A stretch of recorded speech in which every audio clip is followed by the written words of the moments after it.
तो गुजरे थे, कुछ चांद के रथ तो गुजरे थे, पर चांद से कोई उतरा नहीं। मैं सदी से बैठी हूँ, मैं सदी से। आज बस मिली नहीं और दूसरी बस मिलने में थोड़ी देर हो गई।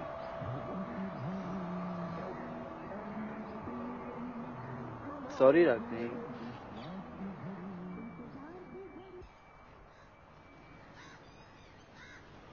अभी आपने जो दृश्य देखा कैसा लगा? क्या इसे देखकर आपके मन में कुछ विशेष भाव पैदा हुआ? नायक नायिका के मिलन से आपके मन में भी सुख का भाव जगा होगा। क्या इसे देखने से पहले भी आपकी यही मनस्थिति थी? आइए अब हम आपको एक और दृश्य दिखाते हैं।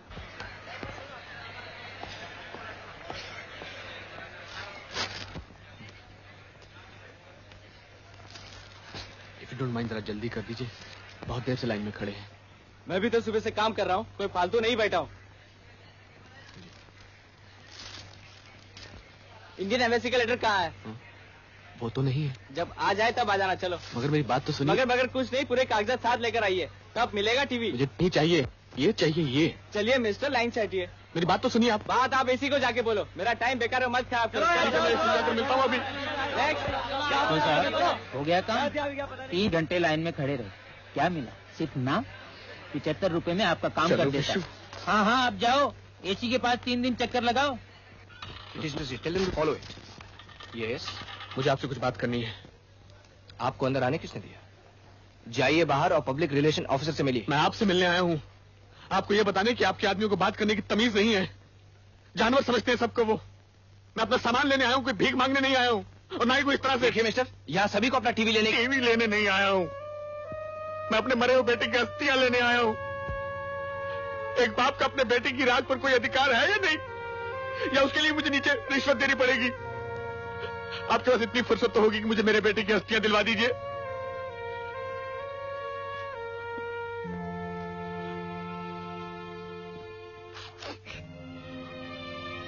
I'll talk to you later. All.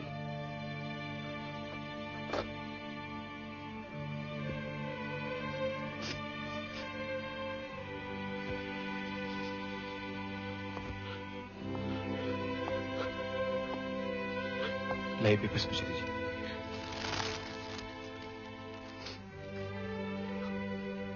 अब बैठिए। आप भी बैठिए।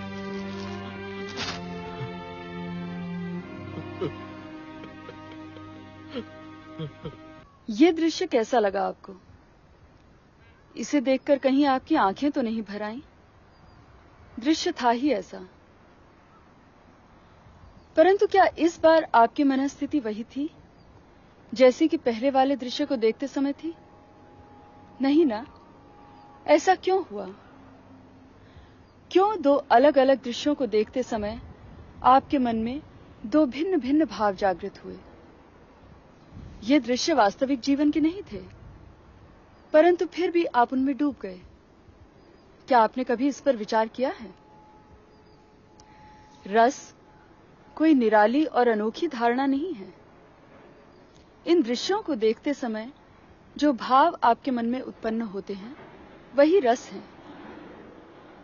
जीवन में कदम कदम पर हमें जो अनुभव होते हैं उन्हीं से हमारे मन में भिन्न भिन्न भाव जागृत होते हैं। वही अनुभव जब हम किसी फिल्म या नाटक में देखते हैं या कविता और कहानी में पढ़ते हैं, उस समय हमारे मन में जो भाव उत्पन्न होता है वही रस है। आपके मन में यह सवाल अवश्य उठा होगा कि आखिर ये रस उत्पन्न हुआ कैसे? इसके लिए आइए एक बार फिर करुण रस के इस दृश्य को देखें। इंडियन एम्बेसी का लेटर कहाँ है? वो तो नहीं है। जब आ जाए तब आ जाना। चलो। मगर मेरी बात तो सुनिए। मगर कुछ नहीं, पूरे कागजात साथ लेकर आइए, तब मिलेगा टीवी। मुझे नहीं चाहिए, ये चाहिए ये। चलिए मिस्टर, लाइन से हटिए। मेरी बात तो सुनिए आप। बात आप इसी को जाके बोलो, मेरा टाइम बेकार है, मत खराब करो। जाकर मिलता हूँ अभी। हो गया काम? 3 घंटे लाइन में खड़े रहे, क्या मिला? सिर्फ नाम। 75 रुपए में आपका काम कर देता। हाँ हाँ, आप जाओ, एसी के पास 3 दिन चक्कर लगाओ। Follow it. यस, मुझे आपसे कुछ बात करनी है। आपको अंदर आने किसने दिया? जाइए बाहर और पब्लिक रिलेशन ऑफिसर से मिलिए। मैं आपसे मिलने आया हूँ, आपको ये बताने कि आपके आदमियों को बात करने की तमीज नहीं है। जानवर समझते हैं सबको वो। मैं अपना सामान लेने आया हूँ, कोई भीख मांगने नहीं आया हूँ, और ना ही कोई इस तरह से। देखिए मिस्टर, यहाँ सभी को अपना टीवी लेने नहीं आया हूँ। मैं अपने मरे हुए बेटे की अस्थियां लेने आया हूँ। एक बाप का अपने बेटे की राज पर कोई अधिकार है या नहीं, या उसके लिए मुझे नीचे रिश्वत देनी पड़ेगी? आपके पास इतनी फुर्सत तो होगी कि मुझे मेरे बेटे की अस्थियां दिलवा दीजिए। आपने देखा किस प्रकार अपने जवान बेटे की मौत से दुखी पिता कस्टम ऑफिसर के व्यवहार से क्षुब्ध है। एक बाप का अपने बेटे की राज पर कोई क्या आपको ऐसा नहीं महसूस होता कि इस बूढ़े पिता के साथ मानवीय व्यवहार किया जाना चाहिए था? फुर्सत तो होगी कि मुझे मेरे बेटे की इस पर जब दलाल उस पर ताना कसता है, तब उस पिता के अंदर कैसा गुस्सा उत्पन्न हुआ होगा। उस समय क्या आपके मन में बेचैनी नहीं बढ़ी जब कलेक्टर ने भी उस असहाय पिता को झिड़क दिया? तब उसका चिल्लाना और रो पड़ना क्या आपको रुला नहीं देता?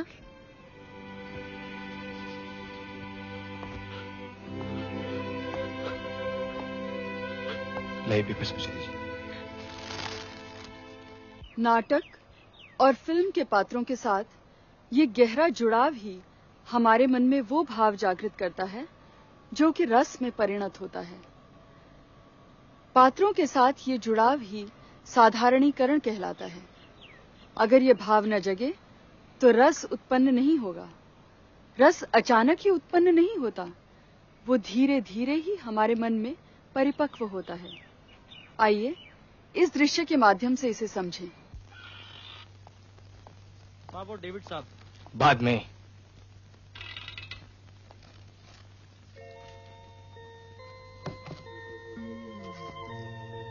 आप यहाँ साइन कर दीजिए। I'm sorry, हमारी वजह से आपको काफी तकलीफ हुई। हम लोग दरअसल काफी प्रेशर में काम करते हैं, इसलिए कभी कभी रूड हो जाते हैं। बाकी सामान रेफ्रिजरेटर, वीसीआर और टीवी एम्बेसी का लेटर मिलते ही क्लियर करवा देंगे। नहीं, उसकी जल्दी नहीं है।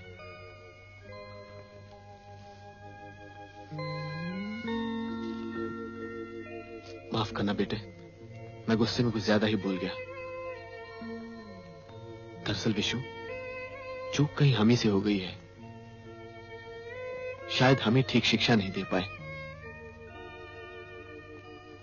Thank you. आइए।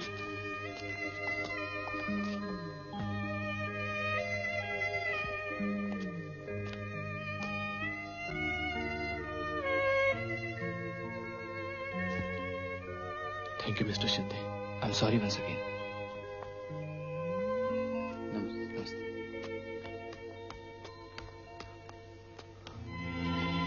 विश्वनाथ, क्या कहूंगा इसकी मां से मैं?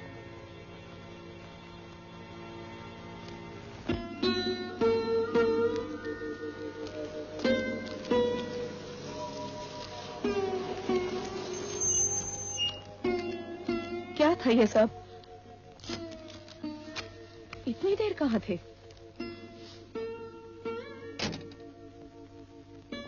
पार्वती, मैं तुम्हारे बेटे को घर ले आया।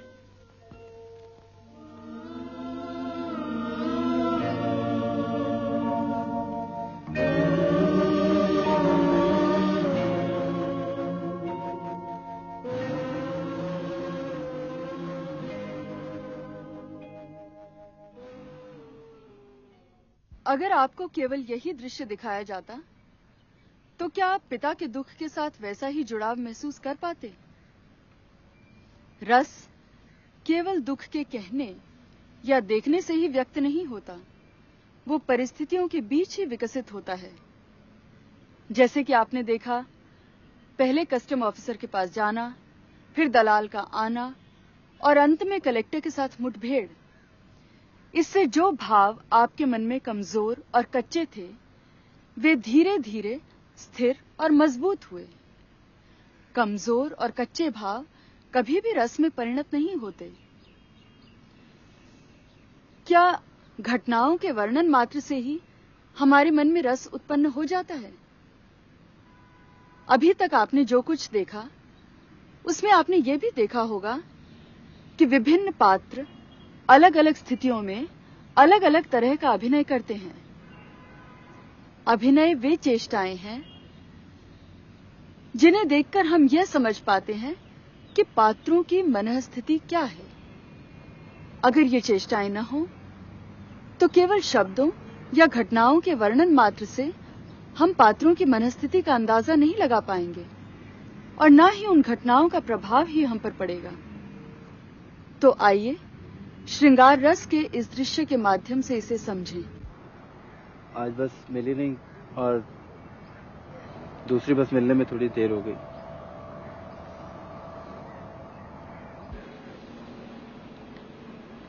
सॉरी रागनी। रोहित, कितनी देर से तुम्हारा इंतजार कर रही थी। क्या सोचते होंगे लोग?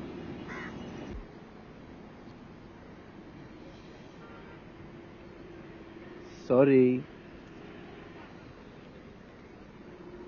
क्या पढ़ रही थी?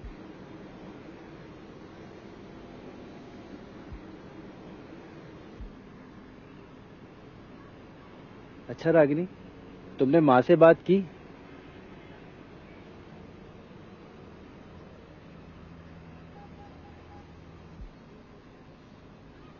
रागिनी, तुमने माँ से बात की?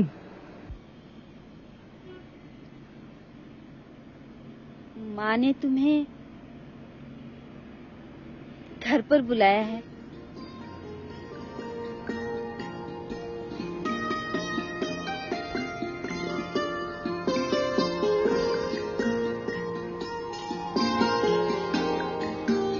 नायिका की यही चेष्टाएं अनुभाव कहलाती हैं, जिससे हमें पता चलता है कि नायक के प्रति नायिका के मन में रतिभाव जागृत हुआ है। नायक द्वारा ये पूछने पर कि उसने माँ से बात की, नायिका का नजरें झुका लेना, तिनके तोड़ना, लजाते हुए धीरे धीरे जवाब देना और फिर नायक की ओर मुस्कुराते हुए देखना। नायिका के मन में रतिभाव के साथ साथ और भी कई भाव उठते हैं, परंतु वे सब रतिभाव के समान स्थायी नहीं होते, क्षणिक होते हैं, जो कि परिस्थितियों के बदलने के साथ ही विलीन हो जाते हैं। जब नायिका को नायक नजर आता है तो उसकी बेचैनी खत्म हो जाती है और चेहरे पर प्रसन्नता उभर आती है। लेकिन नायक के देर से आने के कारण वो अपनी नाराजगी प्रकट करने के लिए किताब पढ़ने लगती है और चेहरे पर कठोरता के भाव ले आती है। यही संचारी भाव हैं। रस की उत्पत्ति केवल नाटक और फिल्म देखकर ही हो, यह आवश्यक नहीं है। उपन्यास, कहानी और कविता पढ़कर भी हमारे मन में रस उत्पन्न होता है। सूरदास के पदों में आपने वात्सल्य का आनंद लिया होगा और बिहारी के दोहों में श्रृंगार का। सुभद्रा कुमारी चौहान की प्रसिद्ध कविता झांसी की रानी वीर रस का अनुपम उदाहरण है। सिंहासन हिल उठे, राजवंशों ने भ्रिकुटी तानी थी, बूढ़े भारत में भी आई फिर से नई जवानी थी। गुमी हुई आजादी की कीमत सबने पहचानी थी, दूर फिरंगी को करने की सबने मन में ठानी थी। चमक उठी सन 57 में, वह तलवार पुरानी थी, बुंदेले हर बोलों के मुंह हमने सुनी कहानी थी। खूब लड़ी मर्दानी, वह तो झांसी वाली रानी थी। कुटिया में थी विषम वेदना, महलों में आहत अपमान। वीर सैनिकों के मन में था अपने पुरखों का अभिमान। नाना, धुंधु, पंत, पेशवा जुटा रहे थे सब सामान। बहन छबीली ने रणचंडी का कर दिया प्रकट आह्वान। हुआ यज्ञ प्रारंभ, उन्हें तो सोई ज्योति जगानी थी। बुंदेले हर बोलों के मुंह हमने सुनी कहानी थी। खूब लड़ी मर्दानी, वह तो झांसी वाली रानी थी। महलों ने दी आग, झोपड़ों ने ज्वाला सुलगाई थी। यह स्वतंत्रता की चिंगारी अंतरतम से आई थी। झांसी चेती, दिल्ली चेती, लखनऊ लपटें छाई थी। मेरठ, कानपुर, पटना ने भारी धूम मचाई थी। जबलपुर, कोल्हापुर में भी कुछ हलचल उकसानी थी।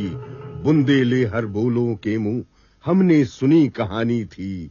खूब लड़ी मर्दानी, वह तो झांसी वाली रानी थी। इनकी गाथा छोड़ चले हम झांसी के मैदानों में, जहां खड़ी थी लक्ष्मीबाई मर्द बनी मर्दानों में। लेफ्टिनेंट वॉकर आ पहुंचा, आगे बढ़ा जवानों में। रानी ने तलवार खींच ली, हुआ द्वंद आसमानों में। जख्मी होकर वॉकर भागा, उसे अजब हैरानी थी। बुंदेले हर बोलों के मुंह हमने सुनी कहानी थी। खूब लड़ी मर्दानी, वह तो झांसी वाली रानी थी। विजय मिली, पर अंग्रेजों की फिर सेना घिराई थी। अब के जनरल स्मिथ सम्मुख था, उसने मुंह की खाई थी। काना और मंदरा सखियां रानी के संग आई थी। युद्ध क्षेत्र में उन दोनों ने भारी मार मचाई थी, पर पीछे हीरोज आ गया। हाय घिरी अब रानी थी। बुंदेले हर बोलों के मुंह हमने सुनी कहानी थी। खूब लड़ी मर्दानी, वह तो झांसी वाली रानी थी। तो भी रानी मार काट कर चलती बनी सैन्य के पार, किंतु सामने नाला आया। था ये संकट विषम अपार। घोड़ा अड़ा, नया घोड़ा था, इतने में आ गए सवार। रानी एक, शत्रु बहुतेरे, होने लगे वार पर वार।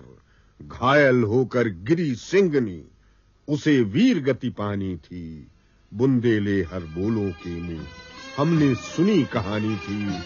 खूब लड़ी मर्दानी, वह तो झांसी वाली रानी थी। रस की अभिव्यक्ति साहित्य और नाटक के अलावा नृत्य और चित्रकला जैसे अन्य कला रूपों में भी हुई है। नृत्य में रस के अनुरूप अलग अलग भाव मुद्राओं का उपयोग किया जाता है। आइए भरतनाट्यम द्वारा रसों की अभिव्यक्ति देखें। इसमें रामायण के भिन्न भिन्न प्रसंगों को लेकर रसों को प्रदर्शित किया गया है। श्रृंगार रस, पुष्प वाटिका में सीता का विहार और फिर राम का उन्हें देखना।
हास्य रस, सुपर्णखा द्वारा राम के सामने विवाह का प्रस्ताव रखना और राम का उसे लक्ष्मण के पास भेज देना।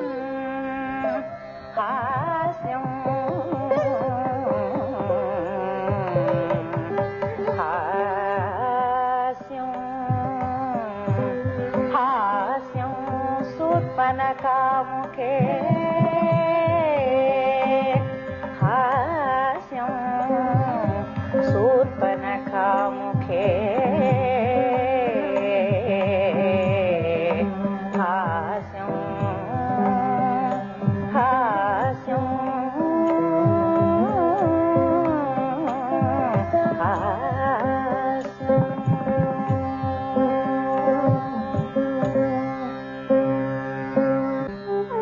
रौद्र रस, राम द्वारा रावण का वध।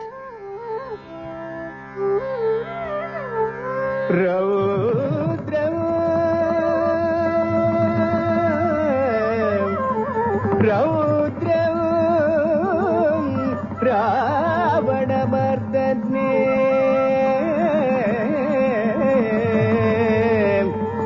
रौद्र रावण मर्दने रौद्र।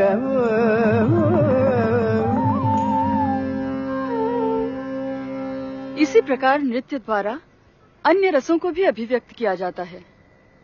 भरत मुनि का ये रस सिद्धांत विश्व को भारत की अनुपम भेंट है। आज जीवन की जटिलताओं ने भले ही रस की परंपरागत धारणा को पीछे ढकेल दिया हो, परंतु उसके महत्व से इनकार नहीं किया जा सकता।